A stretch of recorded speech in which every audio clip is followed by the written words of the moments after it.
2025 সালের আশুরার রোজা কবে রাখবেন, আশুরার রোজা কতটি এবং আশুরার রোজার নামাজ কত রাকাত?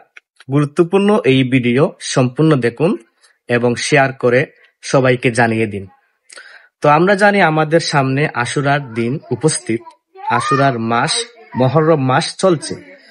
এই মাসের গুরুত্ব অনেক বেশি।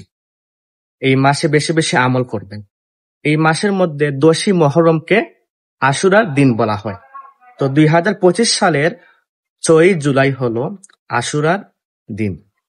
আপনারা যারা রোজা রাখবেন 5ই জুলাই সেহরিকে, 6 জুলাই আশুরা রোজা রাখবেন। এবং আশুরা রোজা হলো 2টি, মূলত রোজা একটি, কিন্তু মহানবী সাল্লাল্লাহু আলাইহি ওয়াসাল্লাম বলেছেন আমরা যেন আশুরা রোজার সঙ্গে আগের দিন অথবা তার পিছের দিন যে কোনো একদিন মিলিয়ে রাখতে পারি। অর্থাৎ আপনি যদি রবিবার 6 জুলাই রোজা রাখেন, চাইলে শনিবার অথবা সোমবার আরো একদিন মিলিয়ে মোট 2 দিন রাখতে পারবে, অথবা একদিন রাখলেও আদায় হয়ে যাবে। দ্বিতীয় প্রশ্ন হলো আশুরার নামাজ কত রাকাত?